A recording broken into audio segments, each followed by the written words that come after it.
ሰው ስትንከባከቡት ፈገግ ይላል። ሲጎልበት ክምር የፈጀ ዝንጀሮ ይመስላል። ሰው እንደዚህ ነው። ወቅት ይለውጠዋል፣ ጊዜ ይለውጠዋል፣ ማጣት ይለውጠዋል፣ ማግኘት ይለውጠዋል። ሰው ባየበት ይዘንባል፣ ባየበት ይፈሳል፣ ባጣበት ይደበቃል።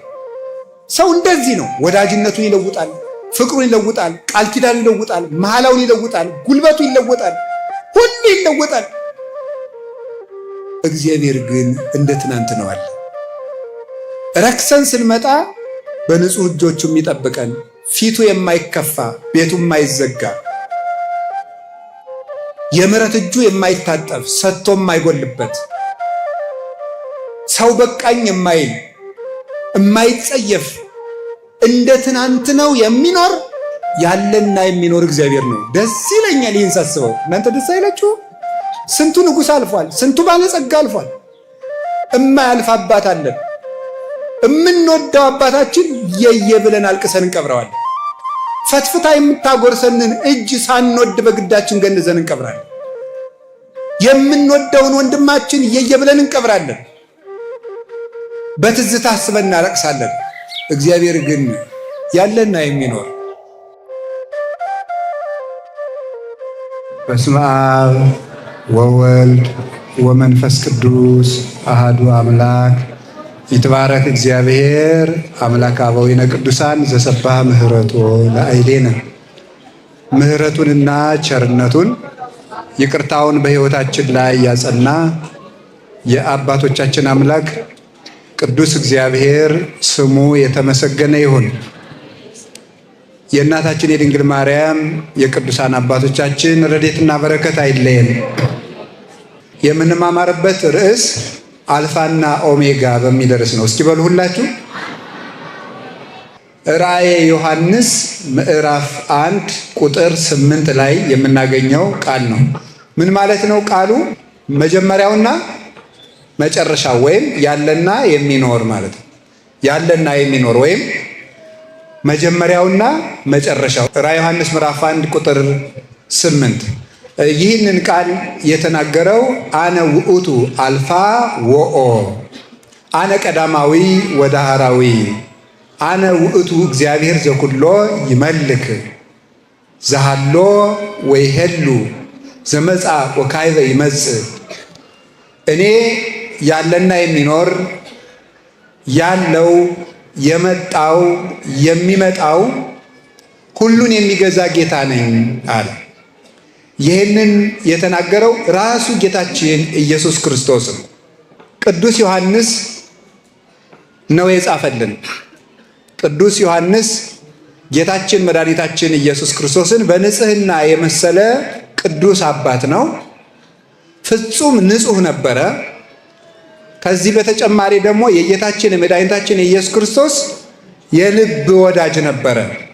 እንደምታውቁት የዮሐንስ ወንጌል ምዕራፍ 13 ላይ እንደምታነቡት ቅዱስ ዮሐንስ ወንጌላዊ ከጌታችን ከመድኃኒታችን ከኢየሱስ ክርስቶስ ከደረቱ ተጠግቶ የሚቀመጥ ሰው ነበረ።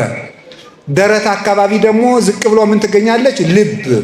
ስለዚህ ከየጌታ ደረት ተጠግቶ መቀመጡ የጌታ የልብ ወዳጅ ነው ማለት ነው።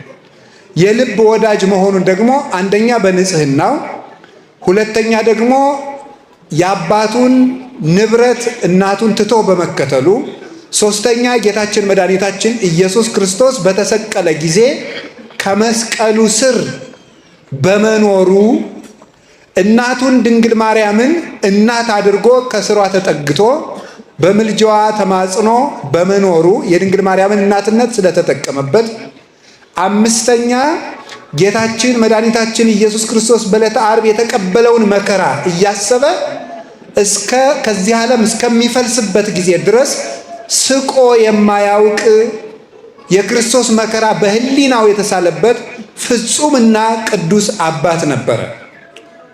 ስለዚህም እግዚአብሔር ከሌሎቹ አባቶች በተለየ የሰማይ ደጅ ከፍቶ የመለኮትን ምስጢር ገልጦለታል። አንድነትን፣ ሶስትነትን አምልቶ አስፍቶ ጽፏል።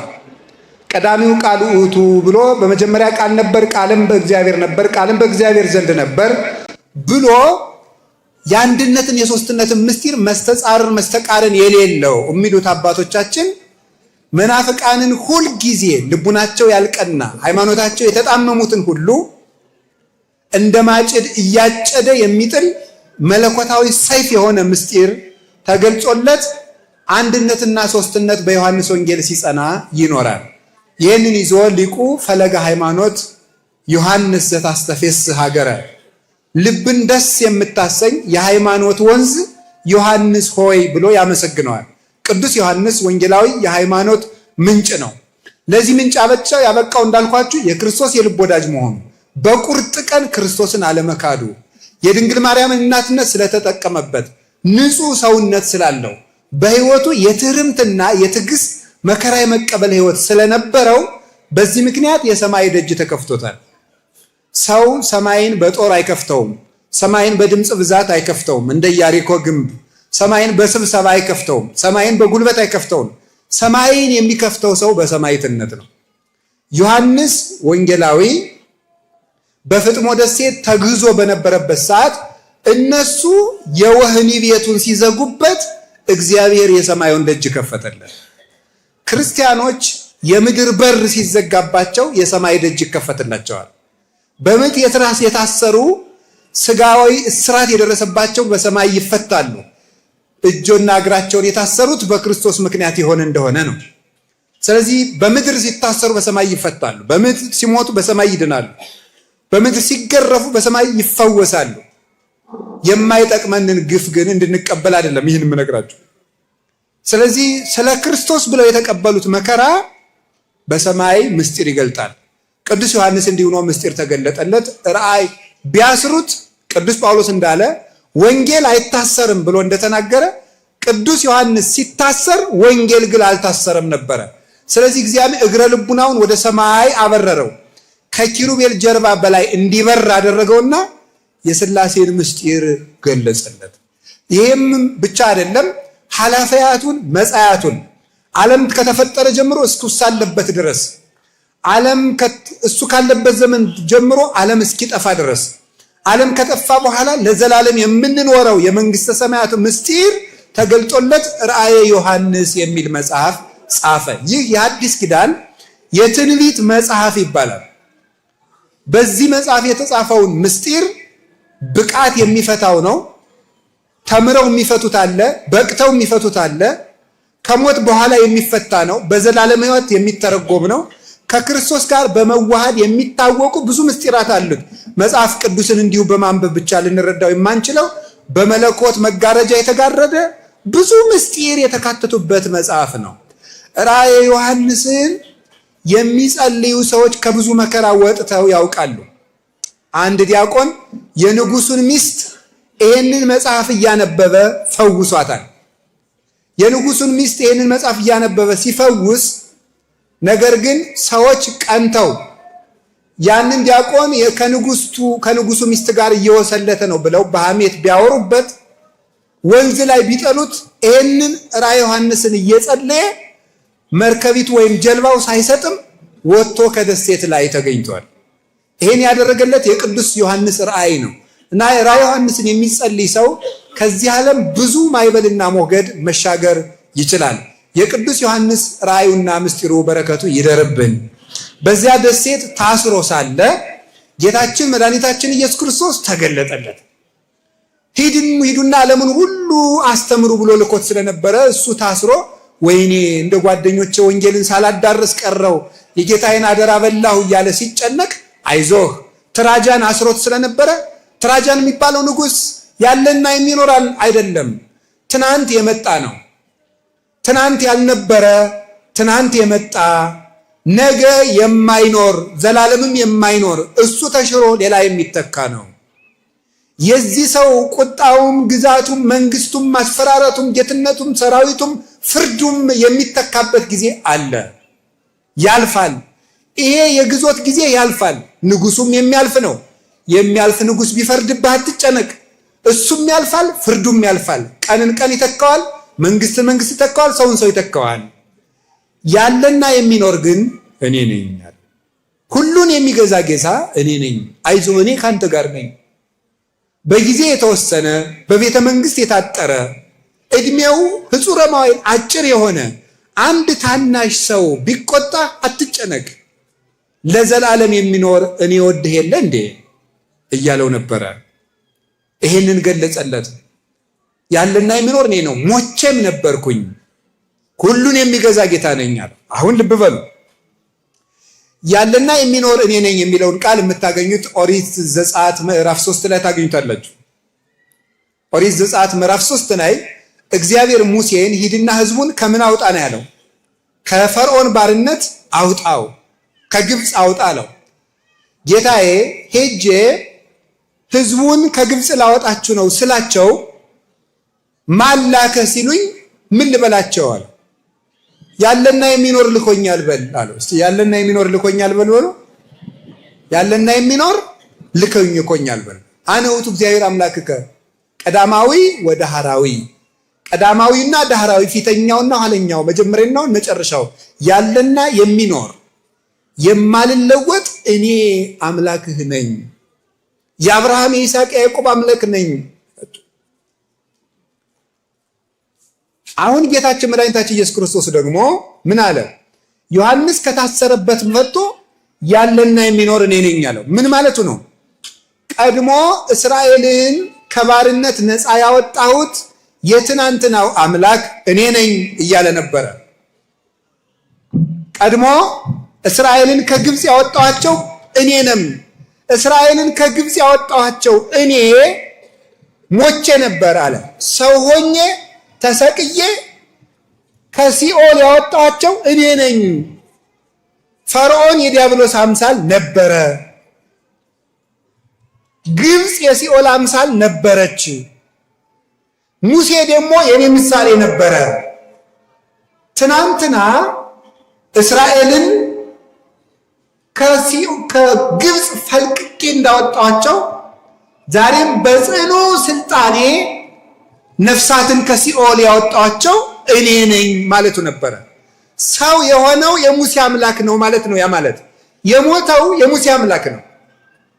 እንዲህ ነበር ያላቸው እግዚአብሔር፣ በጸናች ክንድ በጽኒት ወመዝራይት ልዕልት፣ በጸናች ክንድ ነው ከፈርዖን ማወጣችሁ ብሏቸው ነበር። ያወጣቸውን በጸናች ክንድ ነው።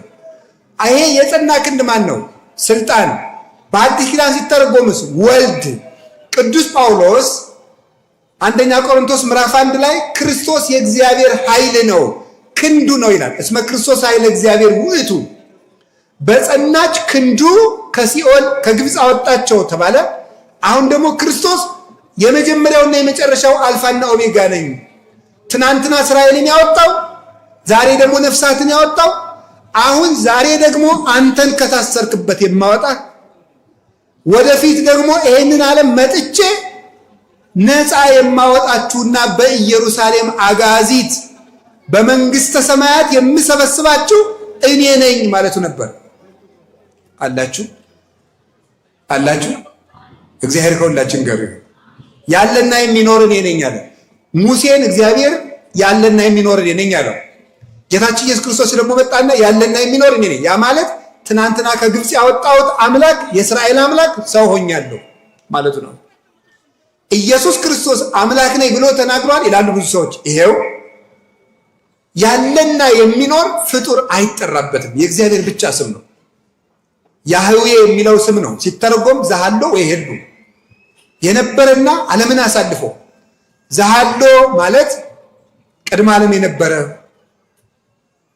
ወይ ሄሉ ዓለምን አሳልፎ የሚኖር፣ ዛሬም ዓለምን እየመገበ ያለ አምላክ ማለት ነው። ይህንን ሐሳባችሁን ወደዚህ አድርጉት። ይህንን ምስጢር ጌታችን መድኃኒታችን ኢየሱስ ክርስቶስ የትናንትናው አምላክ። ለዚህ ነበር ዕብራውያን 13 ቁጥር 8 ላይ ኢየሱስ ክርስቶስ የተባለ ወይም ወክም መውት እስከ ዘላለም። ኢየሱስ ክርስቶስ ትናንትም ዛሬም እስከ ዘላለም ድረስ ያው ነው። ትናንት ቅድመ ዓለም፣ ዛሬ ዓለምን ፈጥሮ እስከ ዘላለም ድረስ ዓለምን አሳልፎ፣ ትናንት ሰው ከመሆኑ አስቀድሞ ዛሬ ሰው ሆኖም እያለ እስከ ዘላለም ድረስ ካረገም በኋላ ኢየሱስ ክርስቶስ የማይለወጥ የዘላለም አምላክ ነው። ስለዚህ የትናንትናው አምላክ ነኝ ሲለው ሞቼም ነበርኩኝ አለ። እንደ ሰውነቱ ቀዳማዊ ነኝ አለ እንደ አምላክነቱ ይህንን ተናገረው። ስለዚህ የእግዚአብሔር ቤተሰቦች ዮሐንስ ወንጌል ምዕራፍ 1 ላይ ቀዳሚው ቃል ሲል ያ ቃል ቀዳማዊ ነው ብሏል። ያ ቃል ቀዳማዊ ነው። ከድንግል ማርያም ሰው የሆነው ቀዳማዊ ነው። ዓለም ከመፈጠሩ በፊት የነበረ ነው። ከዘመናት አስቀድሞ የነበረ ነው። ዮሐንስ ወንጌል ምዕራፍ 5 ላይ ስታነቡ እምቅድመ ይትወለድ አብርሃም ሀሎኩ አነ፣ አብርሃም ሳይወለድ እኔ አለሁ አለ። አብርሃም የፍጥረት ውክልና ነው፣ ደግ አባት ስለሆነ ፍጥረት ሳይፈጠር እኔ ነበርኩ ማለቱ ነው።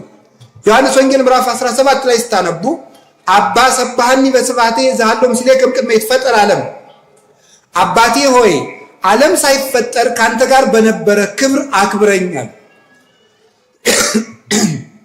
ዕብራውያን ምዕራፍ 1 ቁጥር 3 ላይ ስትመለከቱ ዘውቱ ጸዳለ ስብሐቲሁ ይላል። ወልድን ሲገልጸው ቅዱስ ጳውሎስ የአብ የክብሩ መንጸባረቅ ነው፣ የክብሩ ብርሃን ነው ይላል። ብርሃን ማለት ከፀሐይ ወጥቶ እኛ ላይ የሚያርፈው ጨረሩ ማለት ነው፣ ጸዳል የሚባለው ይሄ ብርሃን ወይም ጨረሩ ፀሐይቱ በነበረችበት ዘመን ሁሉ እንደሚኖር ወይም እንደማይነጠል ተፈልጦ እንደሌለበት ወልድ ከአባቱ ሳይለይ የነበረ ቀዳማዊ አምላክ ነው። ያ ቀዳማዊ አምላክ ሰው ሆኗል። ሰው የሆነው ቀዳማዊ ቃል ነው፣ ፍጡር አይደለም ሰው የሆነው። በእርግጥ እግዚአብሔር ወልድ ሰው ሆኗል። በእርግጥም ድንግል ማርያም አምላክን በስጋ ወልደዋለች። ይሄ ነው የሆነው። ስለዚህ ክርስቶስ መጀመሪያውና መጨረሻው ነው፣ ዓለምን አሳልፎ የሚኖር መጨረሻው ለመሆኑ ደግሞ ዋኖ ይመጽእ ወልደ እጓለ እመሕያው በስብሐት አቡሁ ዘበሰማያት ምስለ መላእክቱ ቅዱሳን በደመና ሰማይ የማቴዎስ ወንጌል ምዕራፍ 25 ቁጥር 31 ላይ ሲናገር የሰው ልጅ በአባቱ ክብር መላእክትን አስከትሎ በመጣ ጊዜ ይላል። ከዚያ በኋላ ምን ይላል? አሚያ ያቀውሞሙ ንጉሥ ለአባግ በየማኑ ወለአጣሊ በጸጋሙ፣ በጎችም በቀኝ ፍየሎችም በግራ ያቆማቸዋል። ያን ጊዜ ምድር ሁሉ ትንቀጠቀጣለች። ወይትከወስ ኩሉ ኃይላተ ሰማይ፣ የሰማይ ኃይል ሁሉ ይነዋወጻል። ስለዚህ ፍየሎችንም ያሰማራቸዋል። ሁሩ ውስተ እሳት ዘላለም፣ በጎቹን ያሰማራሉ። ኑ ወደ አባቴ በሩካን ወደ መንግሥተ ሰማያት ብሎ ኢየሱስ ክርስቶስ መጀመሪያ ዓለምን የፈጠረ ወቦቱ ኩሉ ኮነ፣ ዓለምን የፈጠረ ወዘእንበሌ ውስተ አልቦ ዘኮነ ወይም እንትኒ እምዘኮነ፣ ከተፈጠረው ፍጥረት ያለሱ ምንም የተፈጠረ የሌለ የአባቱ ስልጣን ገንዘቡ የሆነ የዘላለም አምላክ ነው። ዓለምን ደግሞ አሳልፎት ይኖራል እንደ መጋረጃ ጠቅልሎ። ዋወፈዮ አብ ኩሎ ኩነኔሁ ለወልዱ፣ አብ አብሰ ይኮንን መነሂ፣ አብ በማንም አይፈርድም ፍርድ ለልጁ ሰጠ እንጂ ይላል። ዓለምን የሚፈርድበት አንተ ፀሐይ ጨልም፣ አንተ ጨረቃ እርገፍ፣ አንተ ከዋክብት ጥፋ፣ አንተ ምድርና ሰማይ ተጠቅለል ብሎ የሚያሳልፈው የሰማይና የምድር ጌታ እርሱ ኢየሱስ ክርስቶስ ነው። በእርግጥ ክርስቶስ ዓለምንም ቀድሞ የኖረ ዓለምን አሳልፎም የሚኖር ዓለምን ሊያድን የመጣ ነው። የመጣም ወደ ፈጠረው ዓለም ነው። ምንድን ነው ያለው? ወውስተ ዓለም ሀሎ ወዓለምሂ ቦቱ ኮነ ወዓለምሰ ኢያእመሮ፣ በዓለሙ ነበረ፣ ዓለምን ፈጠረው፣ የፈጠረው እሱ ነው፣ ዓለሙ ግን አላወቀውም ይላል የዮሐንስ ወንጌል ምዕራፍ 1 ላይ። ዓለምን የፈጠረ እሱ ነው፣ በዓለም የነበረ እሱ ነው፣ ዓለሙ ግን አላወቀውም። ኢየሱስ ክርስቶስን ዓለም ያላወቀው ናዝሬት ማደጉን ነው፣ የዮሴፍ ዘመድ መሆኑን ነው፣ ኢየሩሳሌም ማደጉን ነው፣ መወለዱን ነው፣ ምኑን ነው ያላወቁት?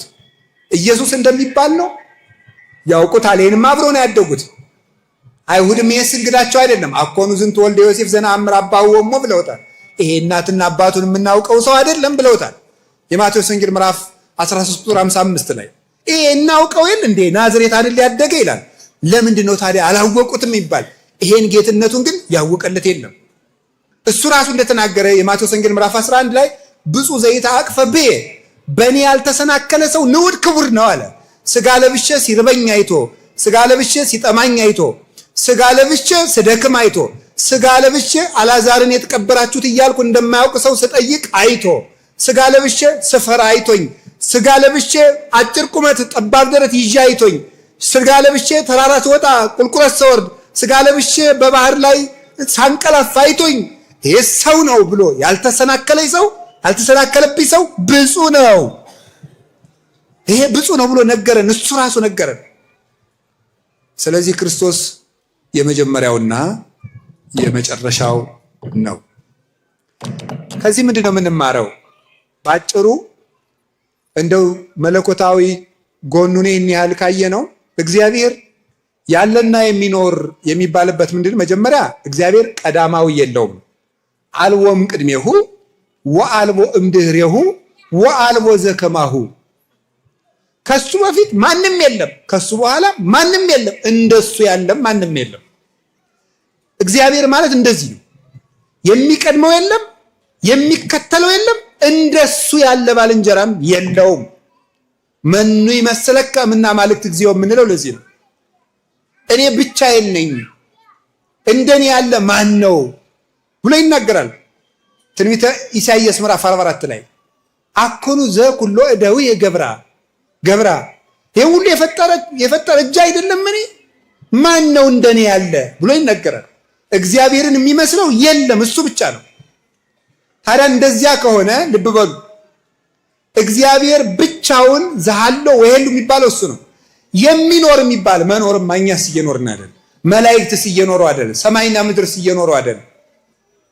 ነገስ እኛስ በመንግስተ ሰማያት እንኖር አይደል? ሳይለወጥ የሚኖር እግዚአብሔር ብቻ ነው። ሳይለወጥ ስለሚኖር ያለና የሚኖር መኖርማ ገሌም አለ ገሪትም አለች። ሳይለወጥ የሚኖር ግን እግዚአብሔር ነው። ሕፃን ነበርክ ልጅ ትሆናለህ፣ ልጅ ነበርክ ወጣት ትሆናለህ፣ ወጣት ነበርክ ትጎለምሳለህ፣ ጎልማሳ ነበርክ ትጎለምሳለህ፣ ጎልማሳ ነበርክ ሽማግሌ ነበርክ ትሆናለህ፣ ሽማግሌ ነበርክ ትሞታለህ፣ ሞተህ ትገነዛለህ፣ በርን ትሆናለህ፣ በርን ነበርክ አፈር ትሆናለህ። እንደገና ክርስቶስ ያስነሳናል፣ ተለውጠን እነሳለን። ሰው በመልኩ ስንት ጊዜ ይወለዳል?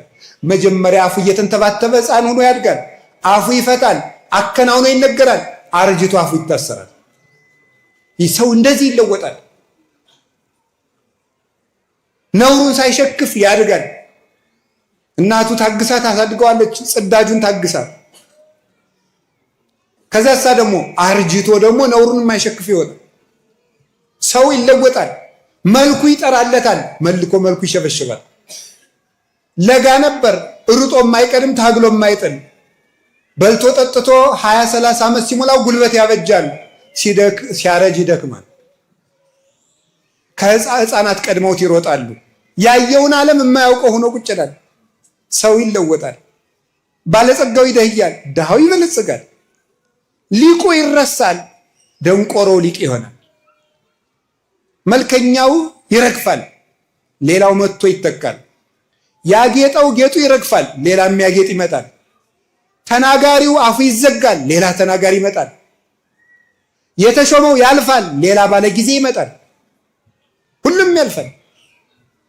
ጻድቅ የነበርነው ኃጥእ እንሆናለን፣ ኃጥእ የነበርነው በንስሐ እንለወጣለን። ሰው ከእናቱ ማህፀን ሲወለድ ደግ ይሆናል፣ ቆይቶ አይምሮ ይደበዝዛል። እስመ ህሊናው ለብእሲ ይትወላወል እም ጊዜ ልደቱ እስከ ዕለተ ሞቱ ይላል ዮሐንስ ዘእስክንድርያ የሚባል ሊቀ ሃይማኖት አበው ምዕራፍ 52 ላይ ሲናገር የሰው ልጅ ከተወለደ ጀምሮ እስከሚሞት ድረስ ህሊናው ሲለወጥ ይኖራል። ሰው ይለወጣል። ለምንድን ነው ከተወለደ ጀምሮ እስከሚሞት ድረስ የምለው? በቀን ስንት ጊዜ እንለወጣለን ወገኖች? በቀን ስንት ጊዜ ነው? ስናስቀድስ ጻድቅ እንሆናለን፣ ስንወጣ ሌላ እንሆናለን። ሁላችንም በቀን ውስጥ 1000 ጊዜ እናቅዳለን፣ 1000 ጊዜ እንለወጣለን፣ 1000 ጊዜ እንበላሻለን፣ መልሰን እንነሳለን፣ መልሰን እንወድቃለን። ያለና የሚኖር ግን እግዚአብሔር ትናንትም ንጹህ ነበር፣ ዛሬም ንጹህ ነው። ትናንትም መሐሪ ነበር፣ ዛሬም መሐሪ ነው። ሰው ያምነከ ሰብሶ በታሴኒ ሎቱ፣ ሰው ስትንከባከቡት ፈገግ ይላል፣ ሲጎልበት ክምር የፈጀ ዝንጀሮ ይመስል። ሰው እንደዚህ ነው። ወቅት ይለውጠዋል፣ ጊዜ ይለውጠዋል፣ ማጣት ይለውጠዋል፣ ማግኘት ይለውጠዋል። ሰው ባየበት ይዘንባል፣ ባየበት ይፈሳል፣ ባጣበት ይደበቃል። ሰው እንደዚህ ነው። ወዳጅነቱን ይለውጣል፣ ፍቅሩን ይለውጣል፣ ቃል ኪዳን ይለውጣል፣ መሐላውን ይለውጣል፣ ጉልበቱ ይለወጣል፣ ሁሉ ይለወጣል። እግዚአብሔር ግን እንደ ትናንት ነው አለ። ረክሰን ስንመጣ በንጹህ እጆቹ የሚጠብቀን ፊቱ የማይከፋ ቤቱ የማይዘጋ የምሕረት እጁ የማይታጠፍ ሰጥቶ የማይጎልበት ሰው በቃኝ የማይል የማይጸየፍ እንደ ትናንት ነው የሚኖር ያለና የሚኖር እግዚአብሔር ነው። ደስ ይለኛል ይህን ሳስበው። እናንተ ደስ አይላችሁ? ስንቱ ንጉሥ አልፏል፣ ስንቱ ባለጸጋ አልፏል። እማያልፍ አባት አለን። የምንወደው አባታችን የየ ብለን አልቅሰን እንቀብረዋለን። ፈትፍታ የምታጎርሰንን እጅ ሳንወድ በግዳችን ገንዘን እንቀብራለን። የምንወደውን ወንድማችን የየ ብለን እንቀብራለን። በትዝታ አስበን እናለቅሳለን። እግዚአብሔር ግን ያለና የሚኖር አባታችን ሲሞት የማይሞት አባት አለን። አንድ ባይታዊ በረሃ ሂደው ኧረ አባት ሞት አሉት። እንዴ ስነ ስርዓት ያዙ። እስመ አቡየ ይመውት ለዓለም፣ የኔ አባት ለዘላለም አይሞትም ማለት። የኔ አባት አይሞትም ያለው እግዚአብሔር ነው። እግዚአብሔር አለ። ስንቱ ወዳጅነት አልፏል፣ ስንቱ ጓደኝነት ተሽሯል፣ ስንቱ ነገር አልፏል፣ ስንቱ ወዳጅነት ጊዜ ሽሮታል። ዘመን የማይሽረው ወዳጅ እግዚአብሔር ያለና የሚኖር ሰው አንድ ቀን እጁ ላይ አግኝቶን እንኳን አይምረንም። እግዚአብሔር ግን ሁልጊዜ የማይለወጥብን እጅ ነው። የእሱ ልጆች ስለሆን እግዚአብሔር ክብር ምስጋና ይግባው። እንዳኖሩት የሚገኝ ወዳጅ እግዚአብሔር ነው። እውነቴን ነው። ሰይጣን በጆሮአችሁ መጥቶ ዛሬ እኮ ረክሳችኋል፣ ዛሬ ጎስቁላችኋል፣ ዛሬ እንዲሆናችኋል ብላችሁ አትስሙት። እግዚአብሔር እንዳኖሩት ይገኛል። የሉቃስ ወንጌል ምዕራፍ 15 ላይ ያ ልጅ ጠፍቶ የአባቱን ልጅ አባክኖ እስኪ እንደው እንግዲህ አባቴ መቀበል እንኳን እንጃ እንደው ባሪያ ካረገኝ ድንገት ተብሎ ሄደ። ልጁ እንኳን አልሆነ እስቲ ባሪያ ካረገኝ ብሎ እየሮጠ ሲመጣ አባቱ ምንድን ያደረገ? እንዲያውም እስከሚደርስ ቸኩሎ ሩጦ ሄዶ አቀፈው። እንዲያውም ፍሪዳ ሊቃውንት እንደሚነግሩት ይነቅፈኛል ሲል አለ ዝማሬ ያዘመረለት፣ ይቀጣኛል ሲል ፍሪዳ አረደለት፣ ይቆጣኛል ሲል ጫማ ለበሰው፣ ቀድሞ ከለበሰው ልብስ ይልቅ በኋላ የሰጠው በለጠ። ስለዚህም ምን አለ እግዚአብሔር? በምድር ንስሐ የሚገቡ ሰዎች በሰማይ ንስሐ ከማይገባቸው ይልቅ ደስታን የሚደረግባቸው ናቸው አለ። እግዚአብሔር እንደዚህ ነው። የጠፋው ልጅ ሀብቱን እንደ ትናንቱ አላገኘውም። እንኳን ሌላ የእናቱን ልጅ ወንድሙ እንደ ትናንቱ አላገኘውም። ይሄ አባክኖ መጥቶ እንዴት ለሱ እንዲደረግለታል ነው ያለ። አባቱ ግን እንደ ትናንትናው ተገኘ። እግዚአብሔር እንደ ትናንትናው ይገኛል። ስንመለስ አናጣው። ጴጥሮስን አላውቅህም ብሎት ሲመለስ እሱ ግን ስሙን እንደውም ጴጥሮስ አንተ የሕያው የእግዚአብሔር ልጅ ክርስቶስ ነህ አለው። እኔ ማን ነኝ ሲል ጌታ አንተ የሕያው የእግዚአብሔር ልጅ ክርስቶስ ነህ። የማቴዎስ ወንጌል ምዕራፍ 16 ቁጥር 19 አንተ የሕያው የእግዚአብሔር ልጅ ክርስቶስ ነህ አለና የዮሐንስ ወንጌል ምዕራፍ 18 ላይ ስትመጡ ቅዱስ ጴጥሮስ ምን እንዳለ ታውቃላችሁ? አንተም ከሱ ጋር ነበርክ ሲባል የምትሉትን ሰውዬ አላውቀውም። ክርስቶስ ያለውን ማን አለው? ሰውዬ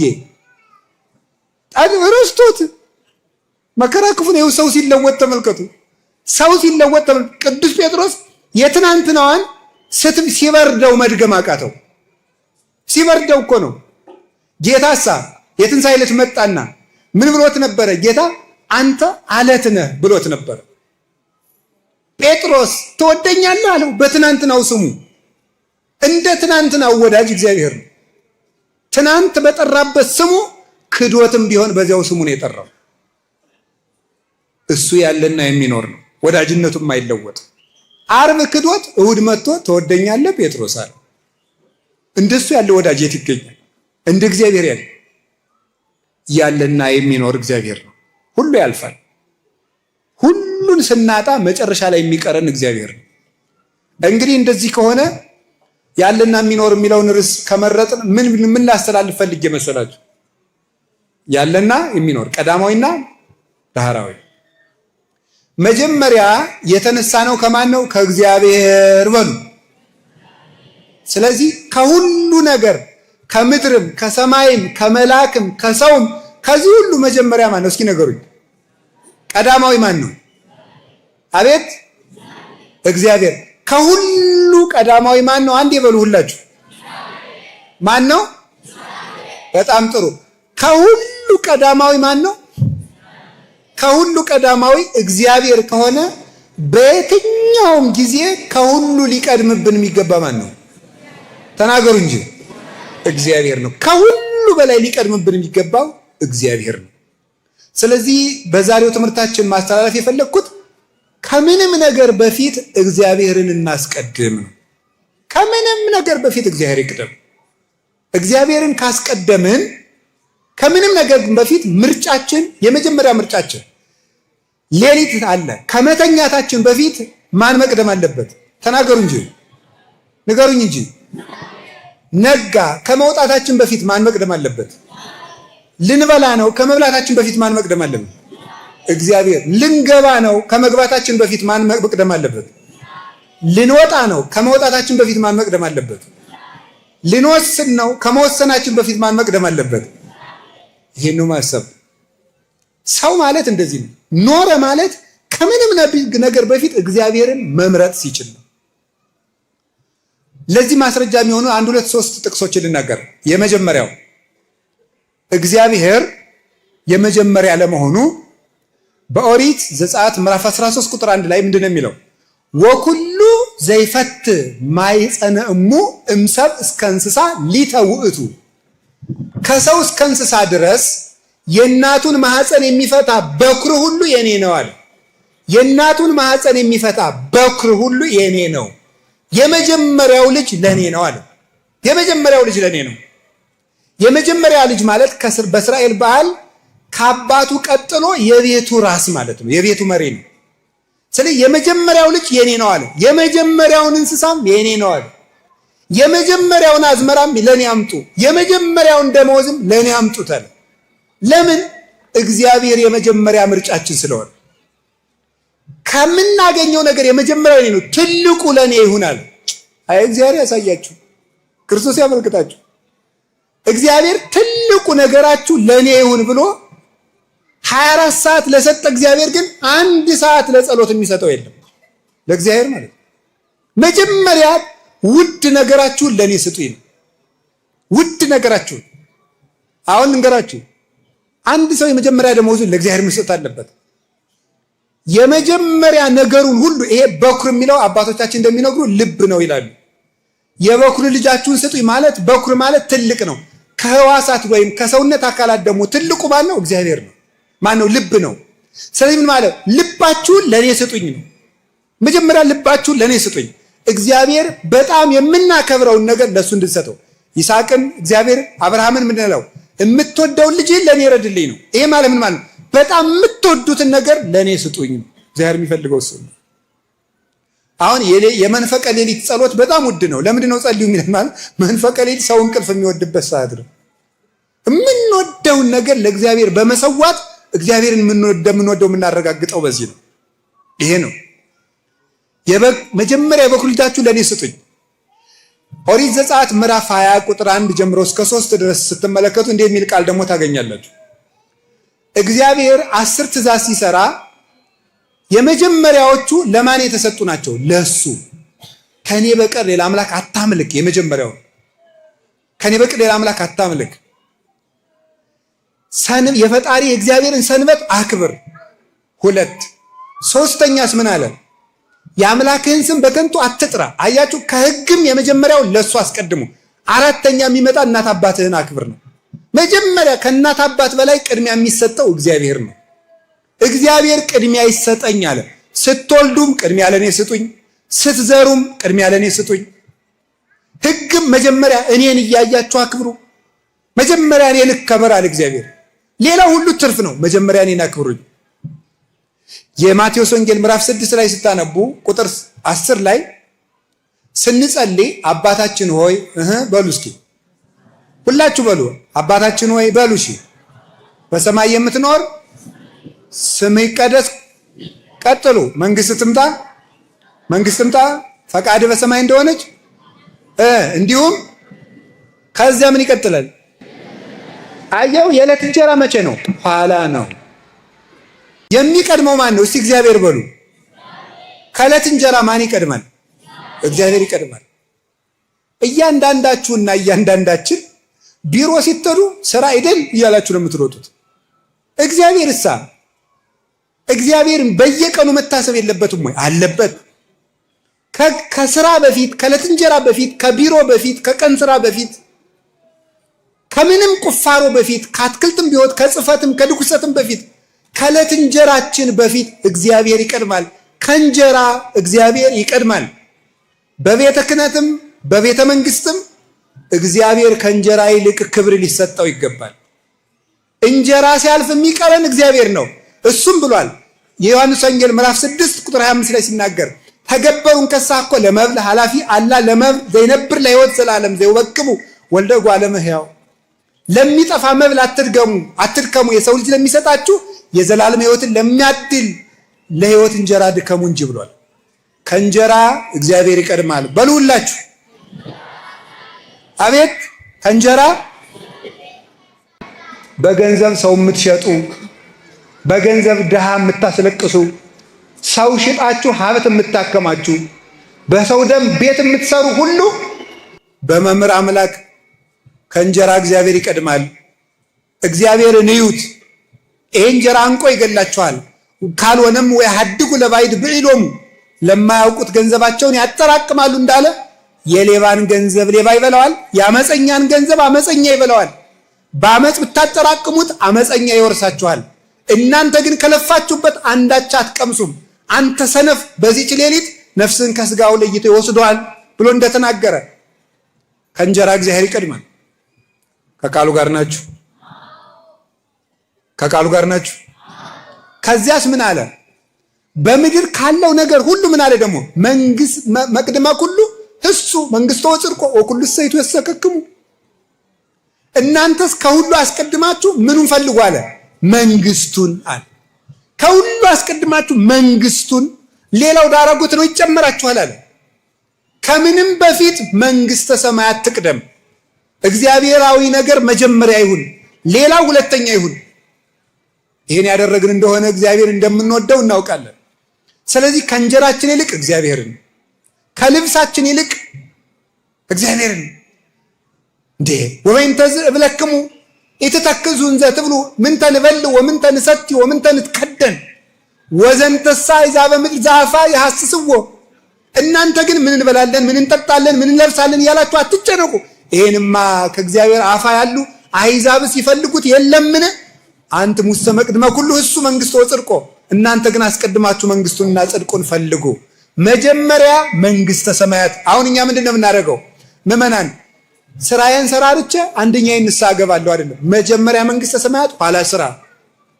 ቀጥሎስ ከእናት አባት ይልቅ እግዚአብሔር መከበር አለበት። ዘያፈቅር አባሁ ወእሞ ወገራይቶ ወለቶ፣ አባቱን እናቱን ወንድ ልጁን ሴት ልጁን እርሻውን ከኔ ይልቅ የሚወድ የኔ ሊሆን አይችልም። ከእናት አባትም እግዚአብሔር ይቀድማል። የመጨረሻ ከራሳችንም እግዚአብሔር ይቀድማል። ከኔም ራሴ ከእግዚአብሔር ይቀድማል ማለት ነው ሃይማኖት ማለት። እግዚአብሔር አምላክን በፍጹም ልብህ በፍጹም ኃይልህ አፍቅሮ ለእግዚአብሔር መቅድመ ኩሉ አፍቅሮ ለእግዚአብሔር አምላክኮ በኩሉ ልብከ ወበኩሉ ነፍስከ ወበኩሉ ኃይልከ ወበኩሉ ህሊናከ። እግዚአብሔር አምላክን በፍጹም ልብህ በፍጹም ህሊና በፍጹም ሐሳብህ ውደደው። ይሄ ማለት ከራስህ ይልቅ እግዚአብሔርን ውደድ ማለት። እንግዲህ ተመልከቱ፣ ከስራ ይልቅ፣ ከልጅ ይልቅ፣ ከሀብት ይልቅ፣ ከእናት አባት ይልቅ፣ ከስልጣን ይልቅ፣ ከዚህ ሁሉ በላይ ከራስ ይልቅ የኔ ሊሆን የሚወድ ሰው ካለ ራሱን ይካድ ብሎ ተናግሯል። ስለዚህ መጀመሪያ ራስን በማድረግ እግዚአብሔርን እንደምንወደው እንገልጻለን። እግዚአብሔርን እንደዚህ አድርገን መጀመሪያ ምርጫችን ካደረግን ወኦ አልፋ ወኦ መጨረሻችንም ማን ይሆናል? እግዚአብሔርን እንመስላለን። ምን ማለት ነው? መጨረሻችን እግዚአብሔርን እንመስላለን ማለት እግዚአብሔርን መጀመሪያ ያደረገ ሰው መጨረሻም እግዚአብሔር ይሆናል። እስመ ዘባቤከ የአርፍ ነጽሮተ ኩሉ ነባቤር። እግዚአብሔርን እያየ የኖረ ሰው መጨረሻ ላይም እግዚአብሔርን ያያል። እግዚአብሔርን እያስቀደመ የኖረ ሰው መጨረሻ ላይ ማረፊያው እግዚአብሔር ይሆናል። እግዚአብሔርን እያስቀደመ የኖረ ሰው መጨረሻ ላይም ከእግዚአብሔር ይኖራል። እመጽእ ካይበ ንስሐክሙ ከመ ተሃልዉ አንትሙ ይሃባሎ ከሆነ ተመልሼ እመጣለሁ እናንተም እኔ ካለሁበት እንድትኖሩ መጥቼ ዳግመኛ ወስዳችኋለሁ ብሎናል። የዮሐንስ ወንጌል ምዕራፍ 14 ላይ መጥቼ ወስዳችኋለሁ ብሏል። አያችሁ ሐዋርያት እግዚአብሔርን መጀመሪያ አድርገው ሁሉን ትተው ቢከተሉት መጨረሻችሁም ከኔ ጋር ነው ብሏል። ከእግዚአብሔር ጋር ጀምረን ከእግዚአብሔር ጋር እንድንጨርስ ይርዳል። በእግዚአብሔር እንጀምር፣ በእግዚአብሔር እንጨርስ። መጨረሻችን በመድኃኔዓለም ያርግልን። ወስብሐት ለእግዚአብሔር። ይቆየን።